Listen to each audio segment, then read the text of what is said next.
कल कहाँ तक पढ़े थे? गोल्डन रूल्स बस? मॉडर्न रूल्स तक? मतलब रूल्स ऑफ अकाउंट्स हो गए थे ना?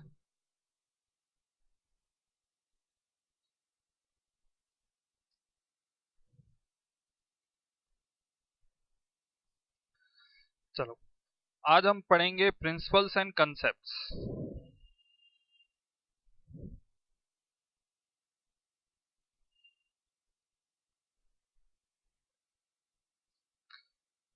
सबसे इम्पोर्टेंट और जो बेसिक कंसेप्ट है बिजनेस में अकाउंट्स बनाने का, वो है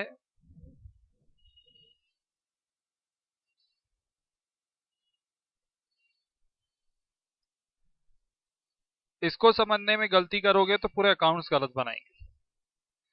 ये कंसेप्ट क्या बोलता है कि बिजनेसमैन कौन, बिजनेसमैन और बिजनेस, ये दोनों दो अलग अलग एंटिटीज है। ठीक है?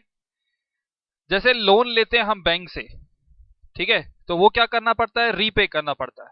लोन का टाइम पीरियड क्या होता है, फिक्स होता है। 5 ईयर्स के लिए, 10 ईयर्स के लिए, 15 ईयर्स के लिए, मैक्सिमम 20 ईयर्स के लिए।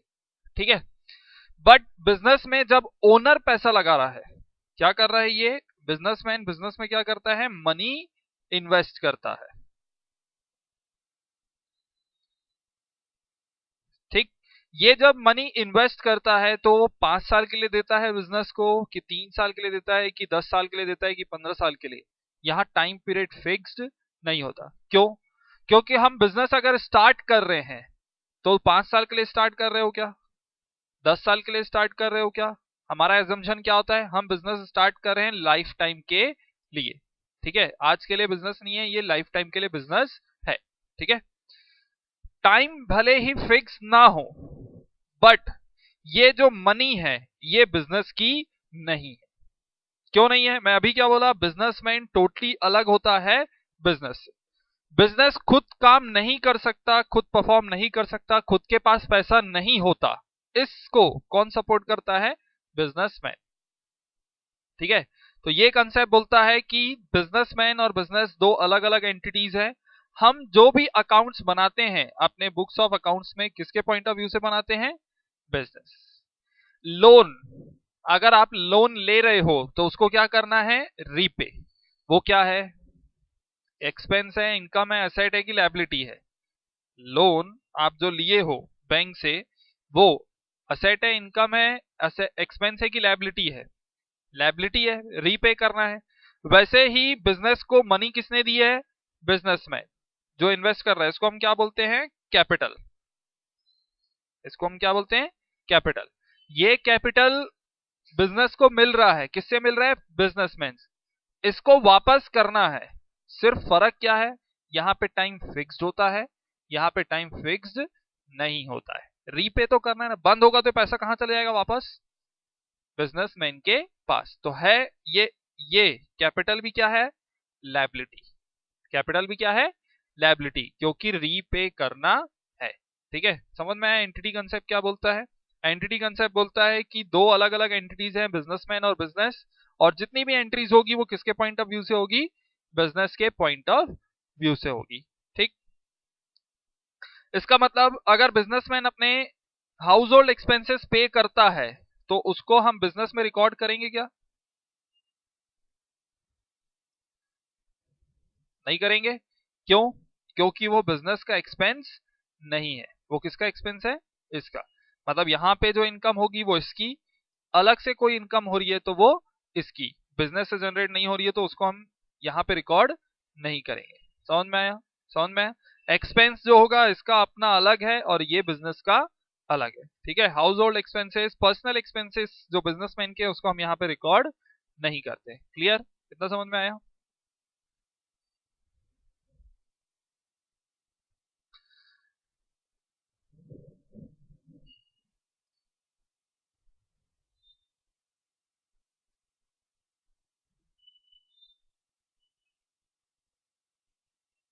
हिस्टोरिकल कॉस्ट कंसेप्ट, असेट्स को हम रिकॉर्ड करते हैं books of accounts. For example furniture purchase,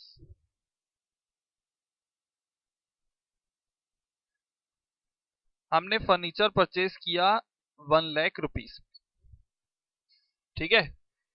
इस पे डेप्रिसिएशन चार्ज होता है। डेप्रिसिएशन किसको बोलते हैं? Decrease in value of fixed assets. Land की वैल्यू डिक्रीज होती है, मतलब डेप्रिसिएशन चार्ज नहीं होता।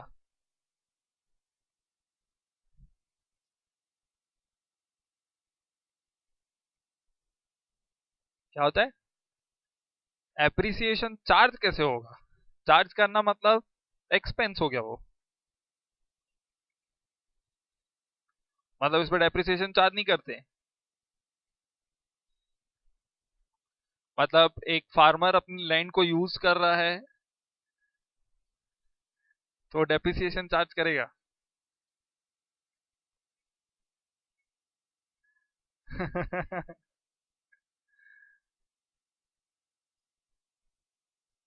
दोनों साइड बात करते हो, हाँ नहीं हाँ नहीं।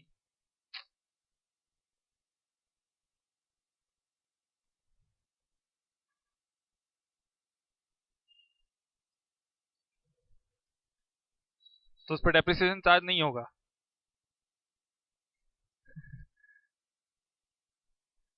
डेप्रिसिएशन मतलब आप लोग क्या बोले? Decrease in value of asset. तो लाइन क्या है?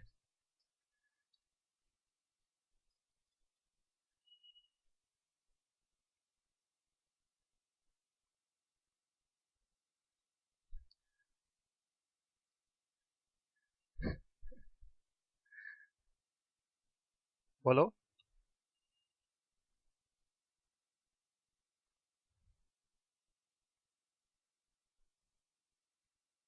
अरे बोलो। लाइन पे डेप्रिसिएशन चार्ज नहीं होता है, मतलब लैंड फिक्स असेट्स नहीं है।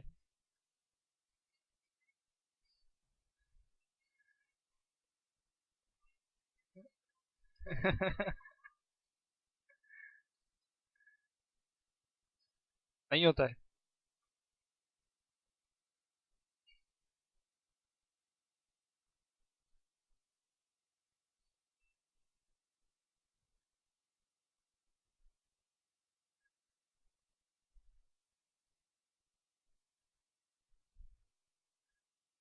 आज संभाल के लेके आए हो कि नहीं?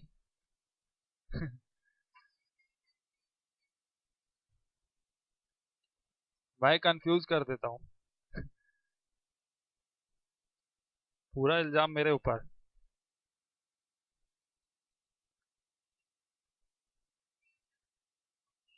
क्यों नहीं होता?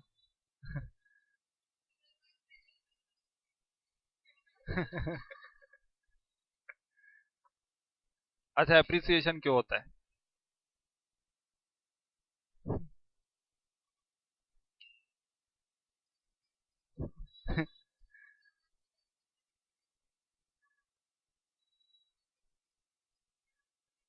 हाँ, तो कहाँ पे कम होगी?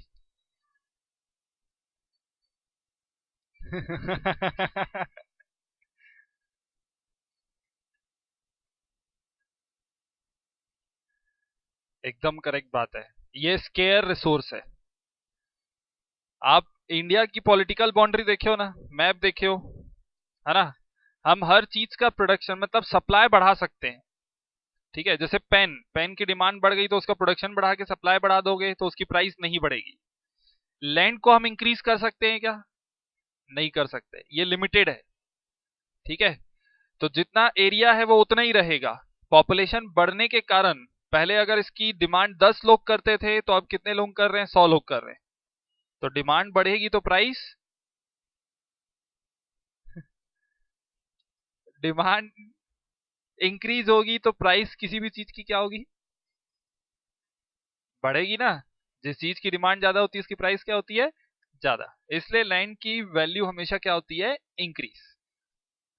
एक केस होता है जहां पे लैंड की वैल्यू हो जाती है डिक्रीज, पर उसको भी डेप्रिसिएशन नहीं बोलते हैं, उसको डिप्लीशन बोलते हैं हम।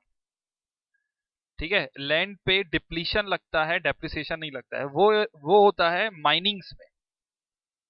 खदान जहां होती है ना, वो लोग क्या करते हैं, लैंड को डिग करते जाते हैं खदान के लिए। ठीक है, मिनरल्स एक्सट्रैक्ट करने के लिए, आयरन ओर्स एक्सट्रैक्ट करने के लिए, तो उसको गड्ढा करते जाते हैं। अगर मैं उस पहले जैसे प्लेन था लैंड, उसकी वैल्यू थी 1 करोड़, अब वो पूरा उसमें माइनिंग करके डिगिंग कर दिए हैं। ठीक है, 20 फीट नीचे गड्ढा है, अब उसको बोलूंगा 1 करोड़ में लो, तो कोई नहीं लेगा। क्यों? क्योंकि उसकी जो क्वालिटी थी वो क्या हो गई है, खत्म हो।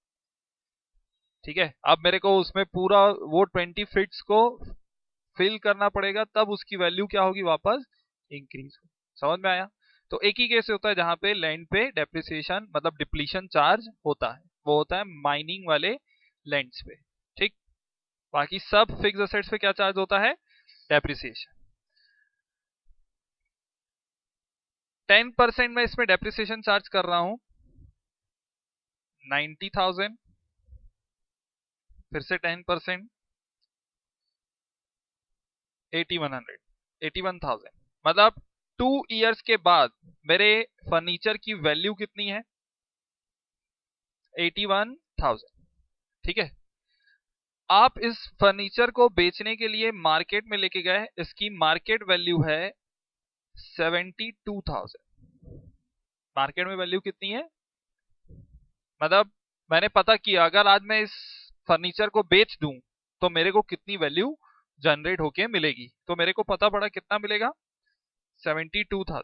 मतलब यहाँ की वैल्यू मेरी ज्यादा दिख रही है ना, एक्चुअल में इसकी वैल्यू कितनी है, 72,000।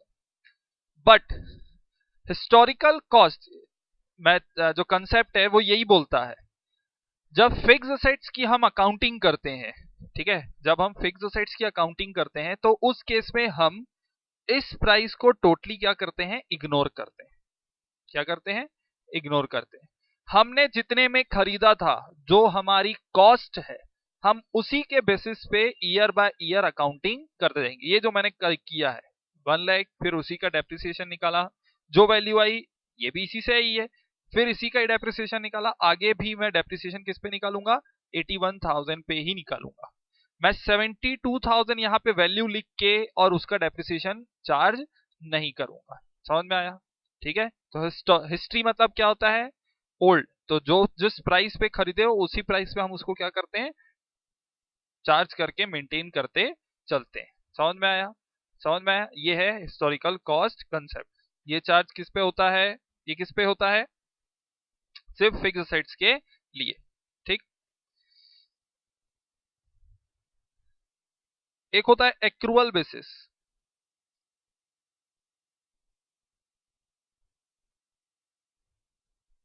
ये तो पता होना चाहिए आप लोगों को, accrual system, accrual basis. Prudence concept, prudence सुने हो, प्रूडेंस,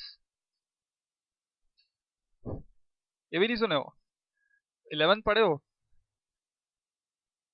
अरे मेरे को डाउट हो रहा है, 10 के बाद ओपन स्कूल का पेपर दिए और सीधा 12 का पेपर दिए हो, ऐसा है क्या?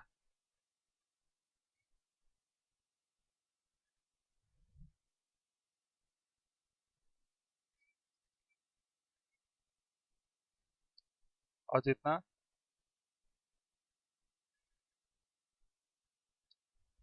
मतलब कैश जितना आया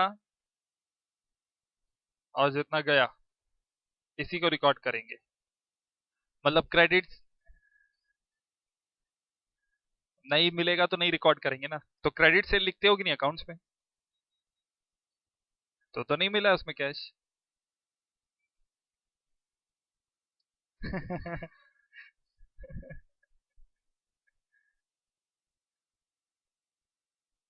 इसमें नहीं लिखते होंगे।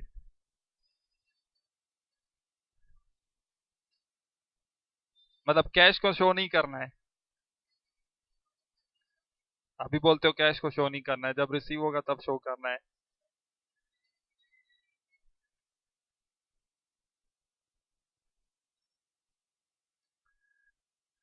डबल एंट्री सिस्टम सुने हो? Who is the father of double entry system? Lucas Pacioli. Double entry system कहां से आया है? Origin origin.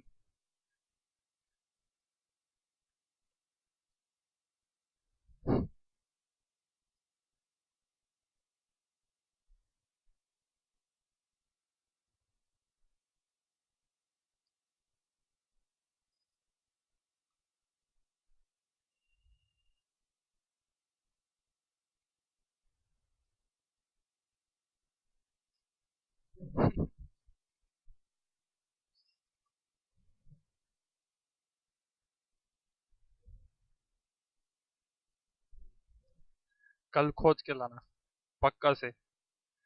ठीक है, डबल एंट्री सिस्टम आया कहां से ये मेरे को बताओगे कल आप लोग। चलो, एक्रूअल बेसिस। कल मैं एक चीज दिखा था, सैलरी आपकी टोटल 12,000 लिखे थे कल इसको। इसमें से पे किए हो आप 10,000 और आपका अनपेड सैलरी है 2,000। एक्रू होने का मतलब होता है जनरेट होना। एक्रू मतलब जनरेट होना, चाहे उसकी कैश पेमेंट कैश रिसीव्ड हो या ना हो। क्या बोला मैं? चाहे उसकी कैश पेमेंट या कैश रिसिप्ट हो या ना हो। मेरे सर्वेंट ने 12 मंथ्स काम किया तो कितने की सर्विस जनरेट हो गई? 12 मंथ्स की 12,000 हो गई ना जनरेट। मैंने पे किया है 10,000। कितना पे किया है? 10,000। ठीक है, और अनपेड कितना है? 2,000। जब मैं अकाउंट्स बनाऊंगा तो अपने प्रॉफिट एंड लॉस अकाउंट में मैं सैलरी कितनी लिखूंगा? पूरी 12,000। ठीक है, कैश पेमेंट कितना? 10। अनपेड कितना? इसी को हमने कल क्या पढ़ा था? आउटस्टैंडिंग। इसको कौन सा अकाउंट बोलते हैं? Personal representative account. ठीक है, एक्रूअल सिस्टम यही चीज बोलता है। एक्रूअल सिस्टम में कैश इंपॉर्टेंस नहीं होता। क्या इंपॉर्टेंस नहीं होता? कैश। इसी को प्रूडेंस कंसेप्ट भी बोला जाता है। जो चीज जनरेट हो गई, चाहे रिसीव हो, पे हो या ना हो, जो जनरेट हो गई उसको आपको रिकॉर्ड करना है। ठीक है, मतलब मैं सैलरी पूरी 12,000 लूंगा। एक और अकाउंटिंग सिस्टम होता है, वो कैश बेसिस पे होता है। किस बेसिस पे होता है? कैश बेसिस पे। इसमें ना हम जितना पे करते हैं सिर्फ उतना ही रिकॉर्ड करते हैं। जैसे कितने मैंने किस काम किया मेरे यहाँ सर्वेंट? 12 मंथ्स। मैंने पे कितना किया? 10 मंथ्स का 10,000। मैं अकाउंट्स में कितना लिखूंगा? सिर्फ 10,000। मतलब यहां पे ना इंपॉर्टेंस ईयर को नहीं दिया जाता कि किस समय का वो एक्सपेंस या इनकम है। यहां इंपॉर्टेंस दिया जाता है सिर्फ कैश रिसिप्ट एंड पेमेंट को। चाहे पहले का कैश मेरे को अभी मिला हो तो भी लिख दूंगा, या अभी का कैश मैंने पहले कभी पे किया होगा, या फिर मैं आगे का कैश अभी पे कर दे रहा हूं, मतलब एडवांस कर दूं, आउटस्टैंडिंग को पे कर दूं पहले का, या पहले का आउटस्टैंडिंग था जो मेरे को नहीं मिला था या पे करना था और उसको अभी पे कर रहा हूं। ठीक है, तो हम कैश बेसिस पे क्या करते हैं? सिर्फ कैश को रिकॉर्ड करते हैं। जैसे मैं क्या बोला, इस साल मेरे को पेमेंट कितनी करनी पड़ी? 10,000। तो मैं कितना रिकॉर्ड करूंगा? 10। अगले साल क्या हुआ? 12,000। तो फिर से होगा उसका सैलरी साल भर का, और 2,000 पिछले साल का बाकी था, तो नेक्स्ट ईयर में कितना पे कर दिया? 14,000। तो मैं नेक्स्ट ईयर कितना रिकॉर्ड करूंगा? 14,000। किसमें? Cash basis. यहां टाइम इंपॉर्टेंट नहीं, बट एक्रूअल सिस्टम ऐसा नहीं बोलता, क्योंकि ये सही कंसेप्ट नहीं है। इसी के साथ साथ एक और कंसेप्ट होता है, मैचिंग कंसेप्ट। एक्रूअल सिस्टम बोलता है जिस साल का आप इनकम ले रहे हो, ठीक है, जिस साल का आप प्रॉफिट कैलकुलेट करना चाहते हो या लॉस कैलकुलेट करना चाहते हो, तो उस साल की पूरी चीजें लिखोगे तब तो पड़ेगा ना, पता पड़ेगा ना कि उस साल कितना एक्सपेंस एक्चुअल में हुआ और कितनी इनकम जनरेट हुई है और कितना मेरे को प्रॉफिट मिल रहा है। जैसे इस साल मैंने सिर्फ कितना लिख दिया? 10,000। एक्चुअल में होना कितना चाहिए? 12,000। अगले साल लिख दिया मैंने 14,000। एक्चुअल में कितना होना चाहिए? 12,000। तो यहां का प्रॉफिट जबरदस्ती 2,000 कम दिखेगा। क्यों? क्योंकि 2,000 में पिछले साल का एक्सपेंस अभी लिख रहा हूं, और यहां पे मेरा प्रॉफिट ज्यादा दिखेगा। क्यों? क्योंकि 2,000 मैंने प्रॉफिट एक्सपेंस क्या कर दिया है? कम लिख दिया। एक्सपेंस कम हो गया तो प्रॉफिट क्या हो जाएगा, इंक्रीज। ठीक है, तो एक्रूअल सिस्टम बोलता है कि जिस ईयर का ट्रांजेक्शन है उसको उसी ईयर में रिकॉर्ड करो, चाहे पे या रिसीव हुआ हो या नहीं हुआ हो। समझ में आया, समझ में आया। दूसरी चीज एक्रूअल कंसेप्ट में एक और होती है। एक्रूअल कंसेप्ट बोलता है कि अगर आपको ऐसा लग रहा है कि फ्यूचर में कोई लॉस हो सकता है या एक्सपेंस हमको पे करना पड़ सकता है, तो उसको अभी से अपने बुक्स में ले आओ, रिकॉर्ड करना स्टार्ट कर दो।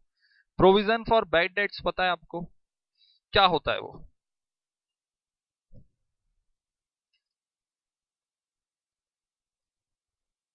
क्या होता है प्रोविजन फॉर बैड डेट्स?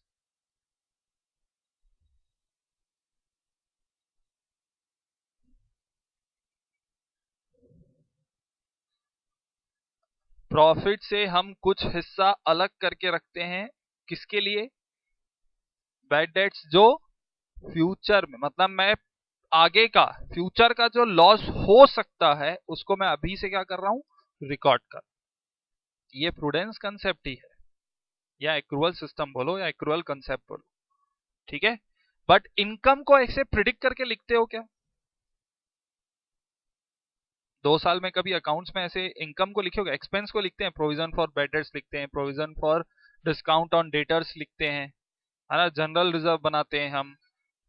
ठीक है, तो ये सब क्या है, ऐसे अमाउंट है जो हम फ्यूचर एक्सपेंसेस या लॉसेस के लिए असाइड करके रखते हैं। बट कभी प्रोविजन या रिजर्व आपने इनकम के लिए जनरेट किया है क्या? जैसे आज सवेरे मैं शॉप पहुंचा और सीधा लिख दिया कि आज मैं 20,000 की सेल करूंगा। पॉसिबल है क्या? जरूरी है क्या उतना ही हो सकता है 25-30,000 की हो।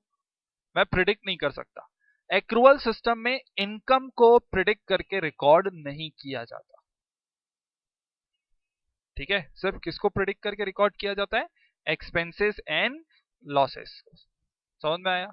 ठीक है, इसी के पैरेलल एक और कंसेप्ट है, वो है matching concept.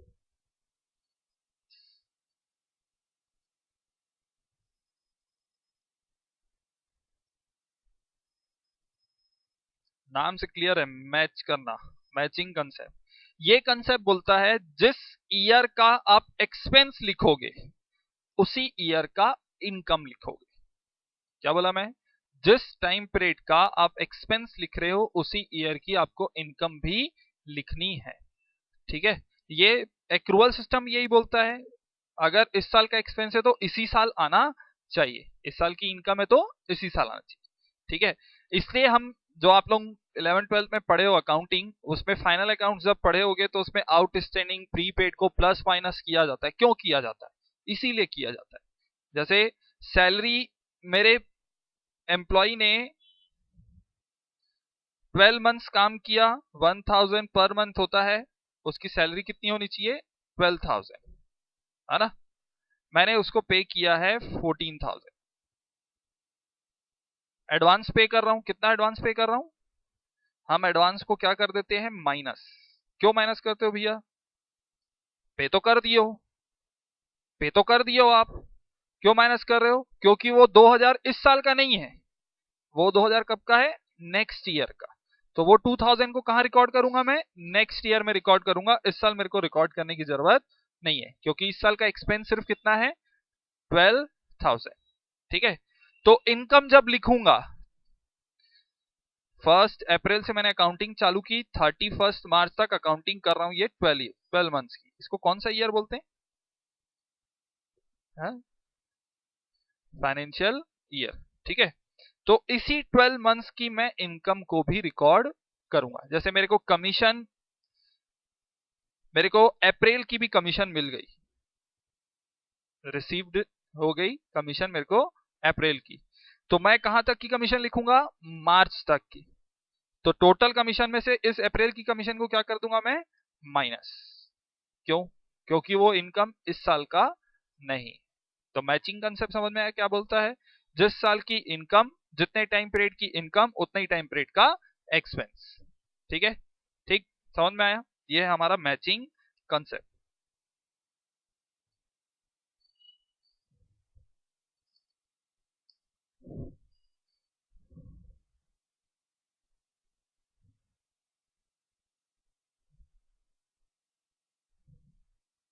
Dual aspect concept, ये कंसेप्ट क्या बोलता है?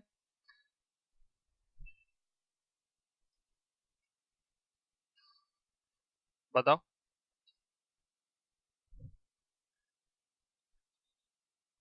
है एवरी डेबिट हैज करस्पॉन्डिंग, मतलब डेबिट और क्रेडिट इक्वल होते हैं।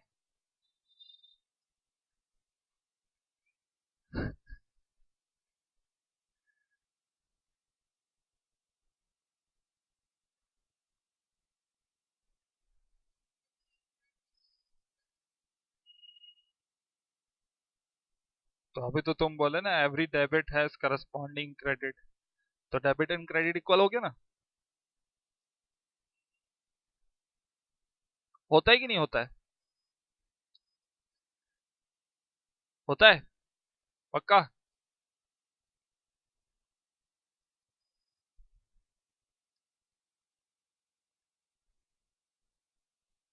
आज साक्षी का दिमाग नहीं आया है साथ में, इसलिए शांत बैठी है।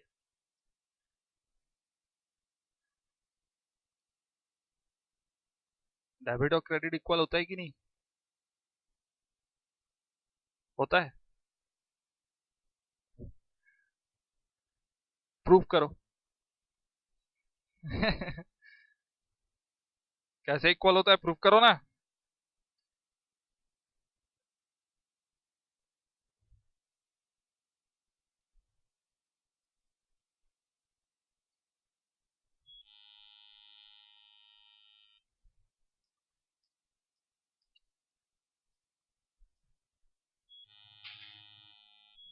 कैसे पता?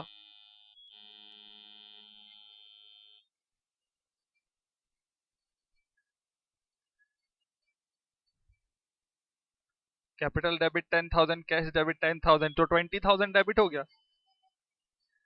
दोनों डेबिट बोलते हो।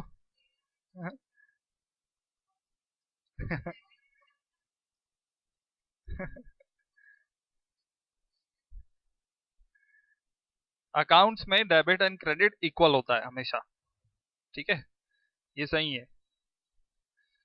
ड्यूअल एस्पेक्ट कंसेप्ट इसको नहीं बताता। ड्यूअल एस्पेक्ट कंसेप्ट बताता है असेट्स इज इक्वल टू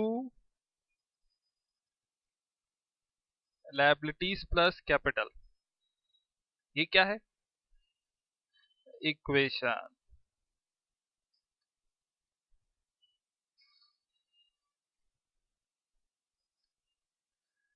जो मैं मॉडर्न रूल बताया था ना, वो यही है। हम ट्रांजेक्शन में यही चीजें खोजते हैं, एक्सपेंस, इनकम, असेट्स और लायबिलिटीज। अकाउंट्स के बेसिस पे उसको क्लासिफाई नहीं किया जाता। मतलब हर ट्रांजेक्शन के दो साइड होते हैं, एक असेट साइड अफेक्ट करता है और दूसरा लायबिलिटी साइड अफेक्ट करता है। जब ये इक्वेशंस बताऊंगा तो वहां पे समझ में आ जाएगा कि कैसे, ठीक है। और debit is equal to credit, ये अकाउंट्स को प्रूफ करता है। इसके लिए अकाउंटिंग प्रोसेस लिखे थे कल, अकाउंटिंग प्रोसेस लिखे थे क्या कल? है, उसमें ट्रायल बैलेंस लिखे हो, है ना? ट्रायल बैलेंस इसी चीज को प्रूफ करने के लिए बनाया जाता है कि डेबिट और क्रेडिट इक्वल है कि नहीं है। अगर आपका डेबिट और क्रेडिट इक्वल नहीं आ रहा है, मतलब आपने अकाउंट्स में गड़बड़ी की है, तो वो शो करेगा अकाउंटिंग एरर्स। अगर सेम नहीं आता डेबिट क्रेडिट, तो वो शो क्या करता है? Accounting errors. समझ में आया? ये कुछ बेसिक कंसेप्ट्स हैं जो हमको अकाउंट्स बनाने में काम आएंगे।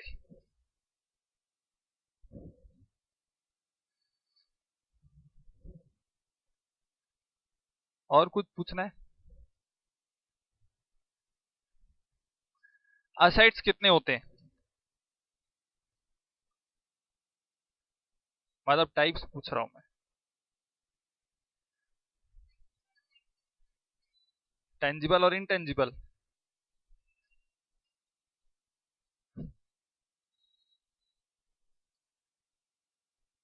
असेट्स की दो कैटेगरी होती है, एक फिक्स असेट्स और एक करंट असेट्स। फिक्स असेट्स दो होते हैं, एक टेंजिबल और दूसरा किसको इंटेंजिबल बोलते हैं? जिसको हम टच नहीं कर सकते और देख नहीं सकते। एग्जाम्पल गुडविल किसको बोलते? रेपुटेशन को। अच्छा बताओ आपकी कितने की रेपुटेशन है? तभी तो आप उसको अकाउंट्स में लिखोगे ना। लिखते हो क्या अकाउंट्स में गुडविल? ऐसे ही लिख देते हो मन से कि हमारी 1 करोड़ की रेपुटेशन है, हमारी 2 करोड़ की रेपुटेशन है, ऐसे ही लिख दोगे? कुछ तो बेस होगा।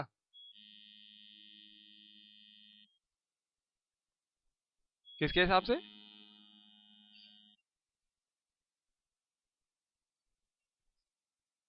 मतलब जिसके पास खूब प्रॉपर्टी है उसकी गुडविल ज्यादा है?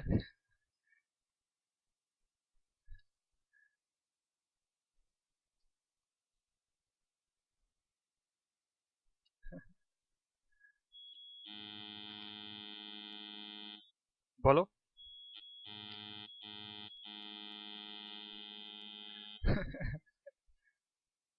किस में दिया रहेगा? तो, तुम अपने बिजनेस में बैठे हो, खोजोगे कहाँ दिया गुडविल? तो फिर कैसे निकालोगे अपने बिजनेस की गुडविल?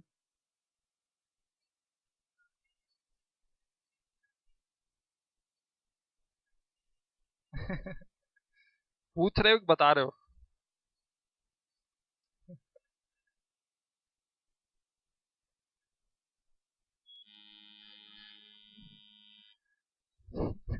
अच्छा, एक पान ठेले वाला अपनी गुडविल निकालना चाहता है, वो कैसे निकालेगा? चलो, उनकी भी गुडविल होती है ना, और बहुत रिच गुडविल होती है उनकी।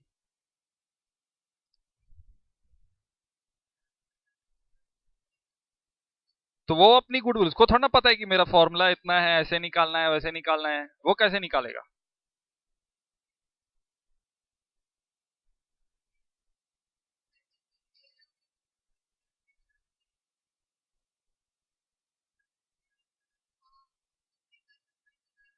तो कितने का मनी में कैसे रिप्रेजेंट करोगे उसको?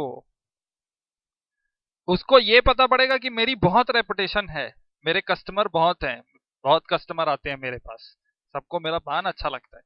बट कितना? मेरे को अकाउंट्स में वही चीजें रिकॉर्ड होती है जो मनी, एक मनी मेजरमेंट कंसेप्ट होता है, जिसको हम मनी में रिप्रेजेंट कर सकते हैं। जिसका मनी में कैलकुलेशन नहीं होता उसको अकाउंट्स में नहीं लिख सकते। गुडविल को लिखते हो अकाउंट्स में, मतलब उसकी मनी मेजरमेंट होती है ना। कैसे निकालेगा वो पान ठेले वाला कि मेरी रेपुटेशन कितनी है?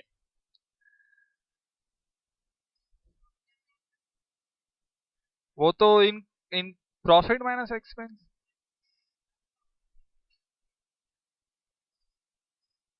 इनकम, अच्छा अभी एक और नई चीज, सेल मेरे लिए प्रॉफिट है? कमीशन मिली प्रॉफिट है? अभी तुम क्या बोले, प्रॉफिट माइनस एक्सपेंस? तुम गलत टर्म का यूज कर रहे हो, मैं तभी पूछ रहा हूं। कमीशन जो मिलता है वो प्रॉफिट है? क्या है तो?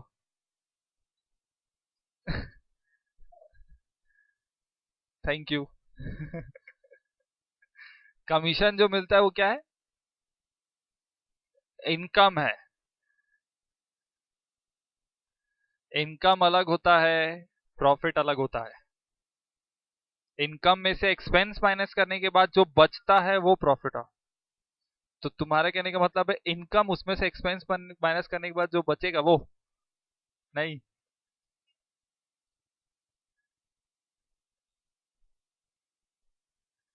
लास्ट ईयर पार्टनरशिप पढ़े थे ना? गुडविल कैलकुलेशन पढ़े थे? हैं? गुडविल की डेफिनेशन पढ़े थे उसमें? वो नहीं पढ़े थे सर, है ना? वही नहीं पढ़े थे हम लोग, वही छूट गया था हमसे।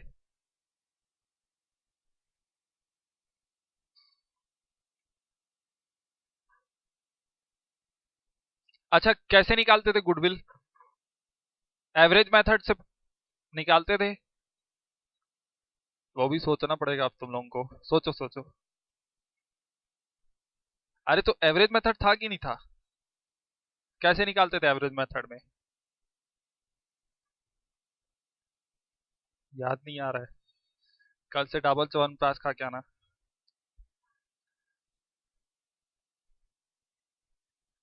तभी तो बोल रहा हूँ। मतलब तुम लोग 3 महीने पढ़ाई करोगे, मार्च में पेपर होगा तो अभी जो पढ़ाऊंगा सब भूल जाओगे।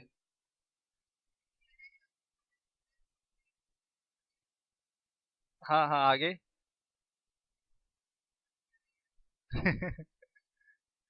5 साल का प्रॉफिट दिया रहता था, 5 साल के प्रॉफिट को प्लस करते थे, डिवाइडेड बाय 5 करते थे। गुडविल कैसे निकाल रहे हो आप? प्रॉफिट के बेसिस पे।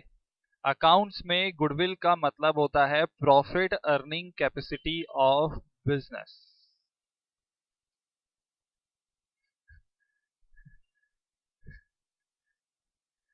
पान ठेले वाला अपने बिजनेस की गुडविल निकालेगा अपने प्रॉफिट के बेसिस पे। ठीक है, कि मेरी गुडविल कितनी है। अब प्रॉफिट कैसे? हर साल अगर प्रॉफिट बढ़ रहा है मतलब उसकी रेपुटेशन इंक्रीजिंग ऑर्डर में है। ठीक है, उस बेसिस पे वो क्या निकाल सकता है? अपने फर्म की गुडविल। ठीक, समझ में आया? रेवेन्यू किसको बोलते हैं?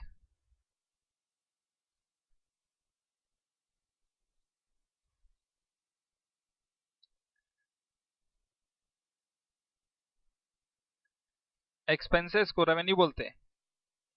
डेली एक्सपेंसेस को रेवेन्यू बोलते हैं।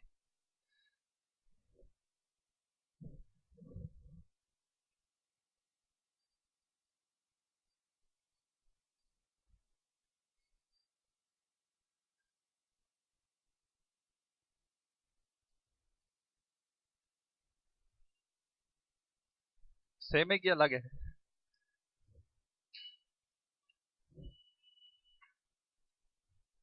पहले रेवेन्यू बताओ फिर इसके ऊपर जाएंगे।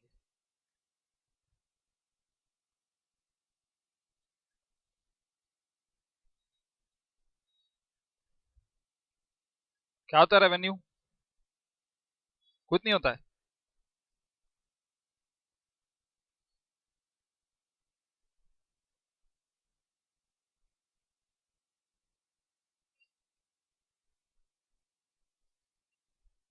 जो day to day income generate होती है उसको हम रेवेन्यू बोलते हैं।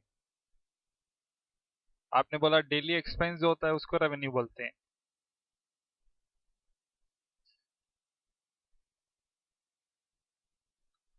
डेली इनकम और एक्सपेंस को रेवेन्यू बोलते हैं।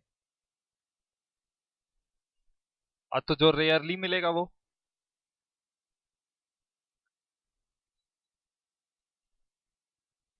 कभी कभार अचानक इनकम हो गई, कभी कभार अचानक एक्सपेंस हो गया, वो?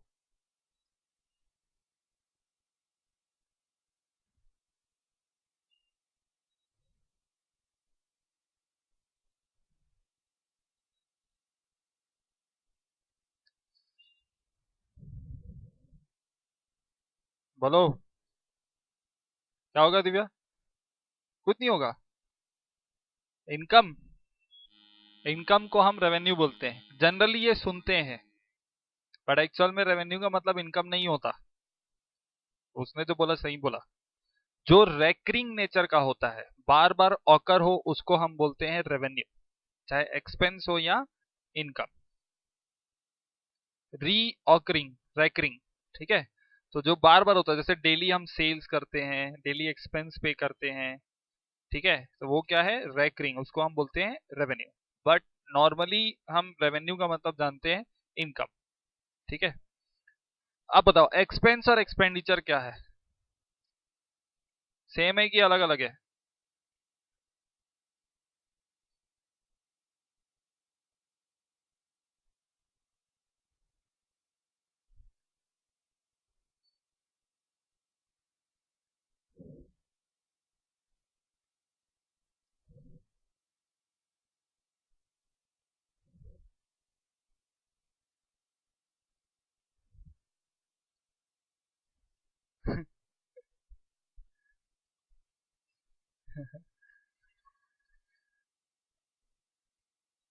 प्रूफ चाहिए? और पहले ही बोला था अकाउंट्स पूरे लॉजिक्स पे चलता है, तुक्का नहीं मारा जाता है यहाँ पे।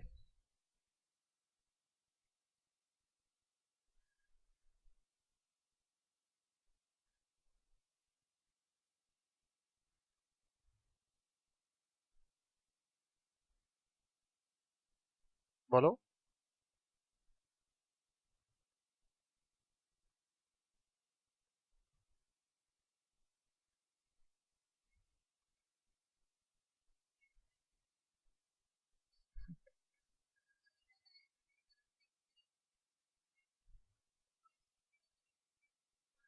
एग्जाम्पल दो दोनों का।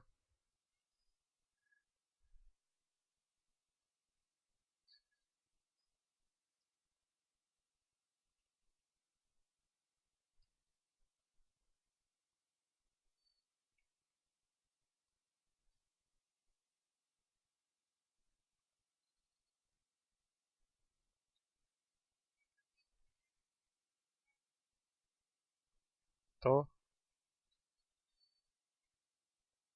अभी बोलते हो कि जो बार बार होता है वो एक्सपेंस है। क्या? ह्यूज अमाउंट जो अगर स्पेंड कर रहे हैं तो एक्सपेंडिचर है, और जो कम अमाउंट स्पेंड करेंगे तो वो एक्सपेंस है। ह्यूज मतलब कितनी अमाउंट?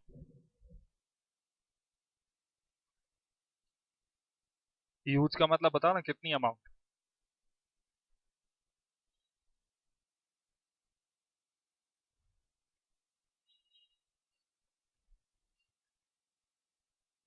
क्या चीज?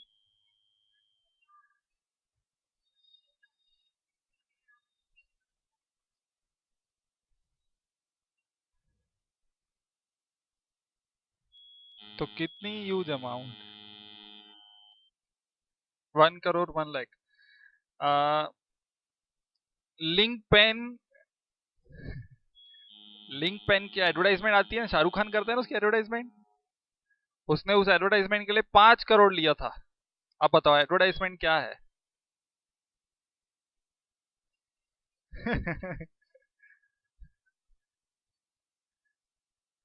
एडवर्टाइजमेंट कहाँ लिखते हैं? एक्सपेंस है कि नहीं है? वो एक्सपेंस है कि नहीं है? एक्सपेंस है। वो भी तो अमाउंट यूज है।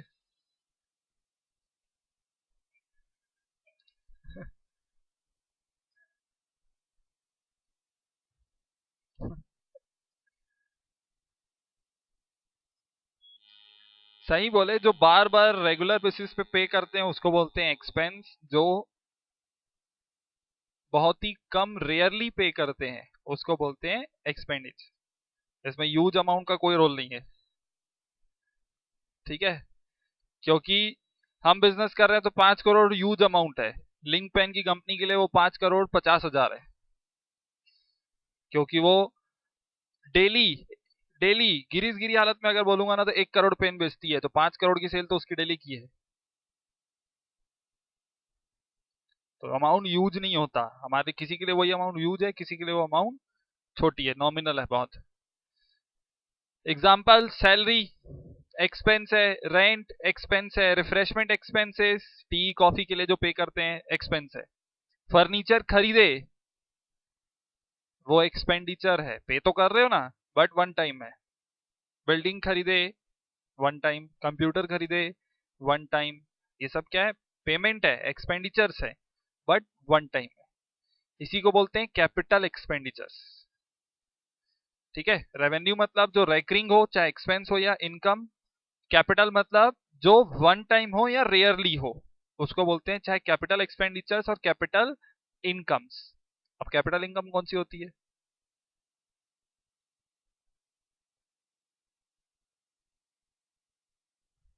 प्रॉफिट।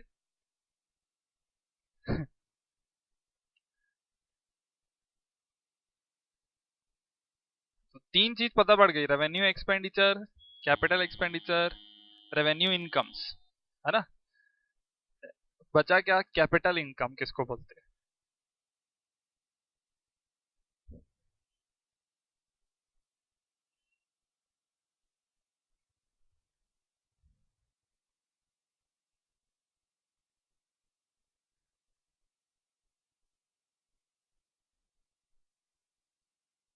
वो इनकम जो रेयरली हो उसको बोलेंगे हम रेवेन कैपिटल इनकम। एग्जाम्पल। तो बताओ। करेक्ट। फिक्स असेट्स को हम हमेशा बार बार खरीदते बेचते नहीं है। फिक्स असेट्स को बेचे और हमको जो इनकम जनरेट होगी वो, जैसे 6 साल 7 साल यूज करने के बाद फिक्स असेट्स बेच रहे हो, तो वो क्या है? Capital income. ठीक है? समझ में आया? और कुछ? नहीं, चलो कल हम लोग लिखेंगे अकाउंटिंग टर्म्स, कल एक दिन और अकाउंटिंग टर्म्स लिखवाऊंगा पूरे अकाउंट्स के, फिर हम लोग चालू करेंगे चैप्टर्स। टाटा। अच्छा, तुम लोगों की मैथ्स की क्लास मंडे से स्टार्ट होगी ना?